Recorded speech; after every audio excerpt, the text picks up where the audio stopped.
Salam dalam kasih Yesus Kristus bagi semua warga GKI dimanapun saudara berada. Saya Pendeta Suryaman, Pendeta GKI dengan basis pelayanan GKI Banjar, Jawa Barat. Senang dapat menemani saudara sekalian dalam renungan firman pada hari ini. Judul renungan firman kita saat ini adalah gara-gara minyak goreng. Saudara, ada sebuah meme atau gambar lucu yang bertuliskan waktu COVID varian Alpha yang langka adalah masker dan hand sanitizer. Waktu COVID varian Delta yang langka adalah oksigen. Sekarang waktu COVID varian Omicron yang langka adalah minyak goreng. Saudara, meme tersebut atau gambar lucu tersebut sekedar bercanda atau lucu-lucuan. Sebab tidak ada hubungannya antara varian Omicron dengan kelangkaan minyak goreng. Beberapa waktu yang lalu, bahkan mungkin sampai hari ini, minyak goreng termasuk sebagai barang yang langka. Minyak goreng susah dicari di mana-mana. Kalaupun ada, pembelian minyak goreng dibatasi. Pandemi COVID-19 telah mengganggu berbagai segi kehidupan kita sebagai manusia, termasuk mengganggu produksi minyak sawit yang merupakan bahan utama minyak goreng. Produksi semakin menurun, sementara kebutuhan akan minyak goreng semakin meningkat. Nah, kita semua mengalami kesusahan dalam mendapatkan kebutuhan pokok, salah satunya adalah minyak goreng. Banyak orang berlomba-lomba, banyak orang berusaha untuk mendapatkan minyak goreng. Di pasar tradisional, di pasar swalayan, orang rela mengantri, berdiri berjam-jam di depan kasir, atau berdiri di bawah terik sinar matahari, mengantri demi mendapatkan minyak goreng. Tidak peduli, yang penting pulang ke rumah mendapatkan minyak goreng. Nah, karena langka, banyak orang juga pada akhirnya tergoda untuk menimbun banyak minyak goreng. Bahkan ibu-ibu berlomba untuk mencari sebanyak mungkin, lalu membelinya dan menyimpannya di rumah.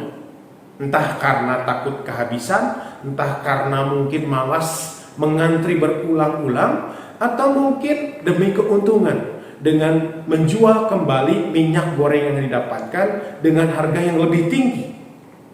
Nah, menyaksikan orang-orang yang membeli minyak goreng dalam jumlah yang tidak wajar, walau sebetulnya di rumah jarang masak, saya teringat dengan kisah perjalanan bangsa Israel dari tanah perbudakan di Mesir menuju tanah perjanjian di Kanaan. Ketika bangsa Israel tiba di padang gurun Sin, mereka mengalami krisis makanan.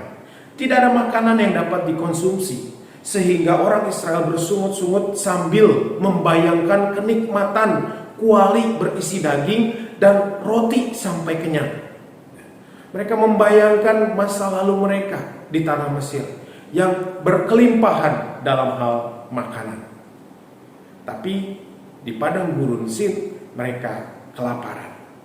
Nah, sebagai respon atas sungut-sungut orang Israel, Allah berfirman melalui Musa bahwa Allah akan menurunkan dari langit hujan roti pada waktu pagi hari dan daging burung puyuh pada waktu petang hari. Setiap hari orang Israel memungut roti menurut keperluannya, masing-masing mengambil untuk seisi rumahnya. Orang yang mengambil banyak tidak kelebihan, dan orang yang mengambil sedikit tidak kekurangan. Musa melarang orang Israel untuk mengambil atau menyimpan roti untuk hari esoknya. Namun bukan orang Israel namanya bila mereka tidak keras kepala atau sulit diatur. Ada saja orang-orang yang berusaha menimbun roti untuk hari esok. Entah karena takut kehabisan, entah karena malas memunguti roti tiap hari, atau bisa jadi mereka punya sifat yang serakah. Musa marah kepada orang-orang yang menimbun roti lebih dari jumlah yang diperlukan setiap hari. Roti yang disimpan atau ditimbun itu pada akhirnya berulat dan mengeluarkan bau busuk pada esok harinya. Nah, mengapa Musa marah pada orang yang menimbun roti lebih dari jumlah yang diperlukan? Persoalannya bukan pada rotinya, sebab roti itu diturunkan Tuhan setiap hari dari langit. Mereka tidak akan pernah kelaparan, mereka tidak akan pernah kehabisan roti. Musa marah karena ada persoalan yang lebih dalam dari sekedar roti, yaitu ketidaktaatan kepada Allah dan ketidakpercayaan pada pemeliharaan Allah. Mereka meragukan janji Allah yang akan menyertai perjalanan mereka dari tanah Mesir menuju tanah Kanaan. Saudara, ketika kita tergoda untuk melakukan panic buying atau membeli secara besar-besaran, apalagi dengan tujuan menimbun demi kepentingan dan kepuasan diri sendiri, apapun bentuk barangnya itu, entah itu minyak, beras, gula, dan lain sebagainya, persoalannya bukan pada uang yang kita miliki, persoalannya bukan pada barang yang kita beli, tetapi ada persoalan iman di dalamnya. Sama seperti orang Israel yang berusaha menimbun roti, padahal Tuhan setiap hari menurunkan roti dari langit.